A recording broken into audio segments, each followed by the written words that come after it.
ጅል ሰው በሚማርበት ጊዜ ያስተምራል። በሚያስተምርበት ጊዜ ደግሞ ስለሌለው ሊማር ይሄዳል። ከምትማሩበት ቦታ አታስተምሩ። ከምታስተምሩበት ቦታ የምትናገሩት እንዳታጡ። ስለዚህ ማስረጃው ዝም የሚሻል በሚናገርበት ጊዜ ዝም። ሌላስ ስለኛ ክፉውን ነገር ሲናገሩ ዝም ነው። ተመልከቱ አሌ ለክሙ ሶበ ይብሉ ሰብ ሰናየ በእንቲአክሙ። ሰዎች ስለ እናንተ መልካም ሲናገሩላችሁ ወዮላችሁ። ሰዎች ስለ እናንተ ክፉ ሲናገሩ ግን ብፁዓን አንትሙ፣ ያን ጊዜ ንዑዳን ክቡራን ናቸው። አልቦ ገብር ዘያቢ ምግዚኡ፣ ከጌታው የሚበልጥ ባሪያ የለም። ወአልቦ ሐዋርያ እምዘፈነወ፣ ከመምህሩ የሚበልጥ ደቀ መዝሙርም የለም። እኔን ከተሰደብኩ እናንተማ እንዴት አትሰደቡ? ስለ እናንተ ክፉ ነገር ሲናገሩባችሁ ዝም በሉ። ዝም ማለት አሁን ምን ይጠጋናል? በእውነቱ ማለት ነው። አንድ አባ ጋቶን ነው ቅድም የነገርኳችሁ። አንድ ሰው መጣና ሌባው አጋቶን አንተ ነህ አለው። አዎን። ዝም አለው። ዘማዊ አጋቶን አንተ ነህ? ዝም። ሰነፉ አጋቶን አንተ ነህ? ዝም። የማይረባው አጋቶን አንተ ነህ? ዝም። መናፍቁ አጋቶን አንተ ነህ? አይደለሁም። ለሃይማኖት ሲባል ዝም አይባልም ማለት ነው። ዝም የማይባል መቼ ነው የሚለውን ላመጣላችሁ ነው።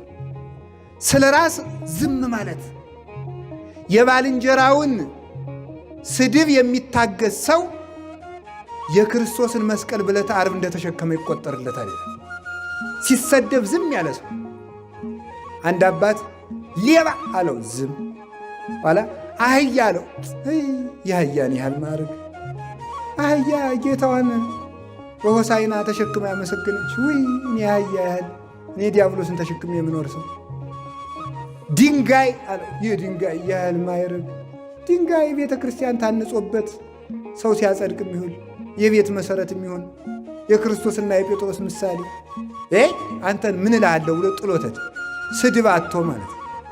ስድብ አጥቶ አሁን እኛ እኮ እንዲሁ ትዕቢታችን ስታዩት ፈጣሪ ተሰድቦ እኛ አንድ ነገር ሲናገሩ መች ተናግረውን ነው? ገና ሊናገሩን አስበዋል ብለን እኮ የምንበሳጭ ሰዎች እኮ ነው። እገሌ ስለ እኔ እንዲህ ሊል አስቦ ነው ብለን ትርጉም ሰተን እኮ ነው የምንናደደው ማለት ነው። ሁከታችን፣ ብስጭታችን ማለት ነው። ቅዱስ ዮሐንስ አፈወርቅ ምን ይላል? አንተ ቁጣን እግዚአብሔር ፈጥሮብኝ ነው አትበል። አዎ ቁጣን የፈጠረ እግዚአብሔር ነው። ቁጣን የፈጠረ ግን አራት ነገር እንድንቆጣ ነው።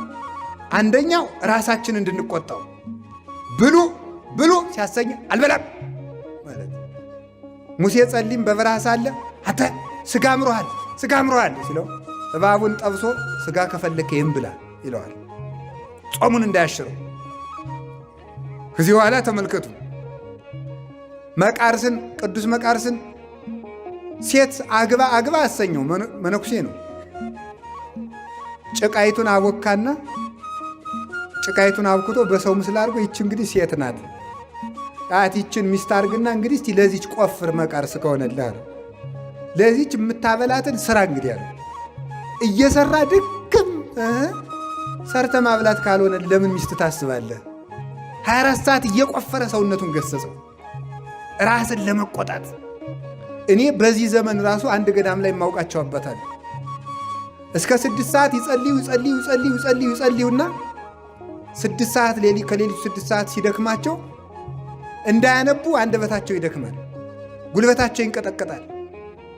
ነገ ጎስቋሌ ዛሬ ቁመ ማደር ካቃተህ ነገ በንጉሠ ሰማይ ወምድር በእግዚአብሔር ፊት ምንህን ይዘህ ትቆማለህ ብለው ራሳቸውን ከግድግዳው ጋር አስረው ያድራሉ። ራስን መቆጣት፣ ተኙ ሲል ገስጾ ማስነሳት፣ ብሉ ሲል እምቢ ማለት፣ ለመልካም ነገር ሰውነትን መቆጣት። ሌላስ አጋንንትን መቆጣት፣ ተኙ፣ ብሉ፣ ተጣሉ ሲሉ ወግድ። መብል እሰጥሃለሁ ሃይማኖትን ካድ፣ ለእኔ መብል የክርስቶስ ነው። ልብስ እሰጥሃለሁ ሃይማኖትን ካድ፣ ለእኔ ልብስ የክርስቶስ ነው። በሰላም አኖርሃለሁ፣ ለእኔ ሰላም የክርስቶስ ነው። መታከሚያ እሰጥሃለሁ፣ ለእኔ የጤና የክርስቶስ ነው። ቤት እሰጥሃለሁ፣ ለእኔ ሀገር የክርስቶስ ነው ብሎ አጋንንትን መቆጣት፣ ለሚያቀርበው ነገር መልስ መስጠት። ዲያብሎስ መነኮሳትን በገዳም ባይታውያንን ከበዓታቸው ይሄድና በስግደት ይፈታተናቸዋል፣ በጸሎት ይፈታተናቸዋል፣ በትጋት ሁሉን ካሸነፉት ምን ያደርጋል መሰላቸው? ሰው ዞባቸው ይመጣል። እናንተን ማለት ነው፣ የከተማ ሰዎች እናንተን ይዝና ቋንጣይቱን አስቀጥቅጦ ይችን አባቴ ባይሆን እሑድ ይቅመሱ ይላል። ያዘነ መስሎ አውቁ እኮ ነው። ይችን ይቅመሱ፣ በእሷይቱ ለጨጓራው ጥሩ ናት ይላል። አዝኖለት ለባይታዊ። አሁን ሰይጣን አዝኖ አውቆ እኮ ነው። ይውላችሁ ያለመዱትን ያስለምዳቸዋል። ግድ የለዎትም አባቴ፣ ቢኖሩልን ነው አገሪቱ በጸሎት በሶ ጸሎት። እስቲ እንዲሰነብቱልን ይቅመሱን፣ እህል ይቅሙ። ያችን ያበላቸዋል። ያችን መብል ሁልጊዜ አትገኛልን። ሲጠፋ ከተማ ይመጣሉ። ያውቅበታል። አጀግኒ ዲያብሎስ አዝኖ አመጨለቶ ሊኖ እሱ የሚያዝን እንደዚያ ይፈትንና እምቢ ብለው ከገዳማቸው ሲጸኑበት ደግሞ ምን ያመጣል መሰላቸው? በሽታ ያመጣባቸዋል። በበሽታ ስቂት ያደርጋቸዋል። በሽታውን ታግሰው ሲሰግዱ ሲጸልዩ ደግሞ ምን ይላቸዋል መሰላችሁ? አንተ እግዚአብሔርን ይህን ያህል ጨካኝ አረከው ይለዋል።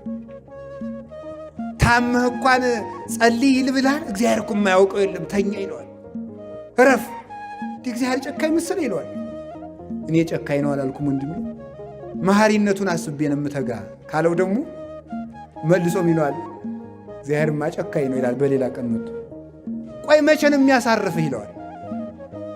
ቀልድ ይመስላችኋል ክርስትና እንዴ? እኔና እናንተ እኮ ተውት፣ እኛን ሰይጣንም የሚነካን አይመስለኝም። ባይታውያንን እኮ ማለት ነው ዳዊት አላቋርጥም ካሉት በጥፊ ብሎ እኮ ዳዊታቸውን ሁሉ ይቀማቸዋል። ዳዊታቸውን ቀምቶ ደግሞ ምንድን ነው የሚያደርገው?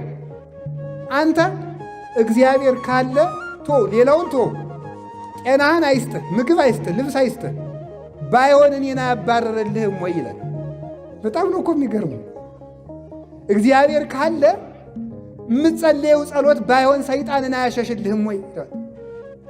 መቼ ነው የሚያሳርፍህ እግዚአብሔር? ሁልጊዜ ስቃይ መቼ ነው የምታርፍ ይለዋል። ሞኝ የኔ ረፍት በሰማይ ነው ይለዋል። ያ ጀግናው የወንጌል አርበኛ የሆነው ባይታዊ እንዲያነምነው የኔ ረፍቴ ክርስቶስ ነው። በክርስቶስ ክርስቲያን መሆን በራሱ እረፍት ነው። እረፍት ማለት መተኛት አይምሰልህ። እረፍት ማለት መብላት አይምሰልህ። እረፍት ማለት ልብስ አይምሰልህ። እረፍት ይለዋል ክርስቶስ። ለእኔ የክርስቶስ ልጅ መባል እረፍት ነው ብለው ይመልሱበት። ይሄ ነው ጋኔንን መቆጣት ማለት። ደግሞ ምን ይላል መሰላችሁ? ጋኔንን ተቆጡት። ከብዙ የኃጢአት ውድቀታችሁ ስትመለሱ ምን ይላችኋል መሰላችሁ? አሁን እንደዚያ ስትላረግ ኑሮ እግዚአብሔር ሊምረህ ነው፣ እግዚአብሔር ሊምረህ ነው። ብዙ ምዕመናን ደግሞ ሲሰግዱ ይናርኳል። አሁን እኮ የምትሰግድ እኮ ለእኔ ነው ይላቸዋል። በሊናቸው መጡ ሰግድ እኮ ለእኔ ነው፣ አትልፋ፣ እግዚአብሔር አይምርህም።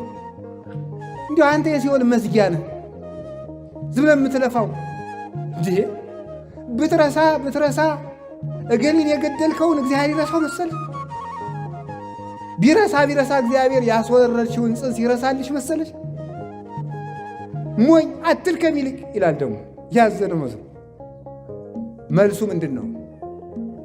ሆነም ቀረም ከእግዚአብሔር አንተ አትሻለኝም ነው መልሱ። ባይምረኝ እንኳን እግዚአብሔር እያልኩ ሞታለሁ። አንተ ነፍሰ ገዳይ ነህ፣ አንተ ደም አፍሳሽ ነህ፣ አንተ ውሸታም ነህ። ለዲያብሎስ እንዲህ ብላችሁ መልሱለት። ማምላክ ዲያብሎስ በህሊናችሁ አትረቡም አትጠቅሙ ሲላችሁ አንተ መሸለት ወዲህ ነው ደግሞ የምትሰብከው። አንተ ከጥንት ጀምረ ባለቤቱ መድኃኔ ዓለም ኢየሱስ ክርስቶስ እስመ ሐሳዊ ውእቱ አቡኃ ሐሰት የሐሰት አባቷ ነው ብሎብሃል። ወሶበ ይነብብ ሐሰተም ዚአሁ ይነብብ የውሸት ነቅነህ እስመ እምትካት ቀታሌ ነፍሰተ ውእቱ ብሎሃል። አንተ ነፍሰ ገዳይ ነህ። ነፍሰ ገዳይ ከመቸለት ወዲህ ነው ስለ ምሕረት የሚጠየቀው። ነፍሰ ገዳይ ከመቸለት ወዲህ ነው ሽማግሌ የሚሆነው። እባብን ለርግብ አዛኝ ያደረጋት ማን ነው? ዘንዶን ለበግ ግልገል አዛኝ ያደረገው ማን ነው? ነጣቂውን አንበሳ አዛኝ ያደረገው ማን ነው? ስለ ላም ጅብን ስለ አህያ ተቆርቋሪ ያደረገው ማን ነው? አንተ ነፍሰ ገዳይ ነህ፣ ለእኔ ልትቆረቆርልኝ አትችልም ብሎ ዲያብሎስን መቆጣት። በጾም ጊዜ የምግብ ሽታ ሲያሸታችሁ ዲያብሎስን መቆጣት። እኔ የሕይወት እንጀራ ነኝ ብሏል መድኃኔዓለም ማለት። አኮ በህብስት ክመ ዘይሐዩ ሰው፣ ሰው በእንጀራ ብቻ አይኖርም ብሏል መድኃኔዓለም ማለት። በምግብ በፍስክ ጊዜ የማታገኙትን ጋባዥ በጾም ጊዜ ሻይን ጠጣ የሚል ሰው እያንጓልል ያመጣላችኋል። ይሄ ዲያብሎስ ተንኮል እኮ ነው ይሄ ማለት። ይህንን ራሱ አውቆ ለዲያብሎስ መልስ መስጠት። ስለዚህ ዲያብሎስን እንድንቆጣው በ9 ሰዓት አንድ የሚያቀምሳችሁ አትገኙ። 5 ሰዓት ላይ ግን የሚጋብዝ ሰው ይመጣል። ደረሰ አልደረሰው ብሎ ማለት። ይሄን ነው ዲያብሎስን መቆጣት፣ መናፍቃንን መቆጣት፣ አጋንንትን መቆጣት፣ ልጆችን ደግሞ መቆጣት፣ ተማሪዎችን መቆጣት፣ ትምህርት ሲያበላሹ። ይሄ ነው ተመልከቱ።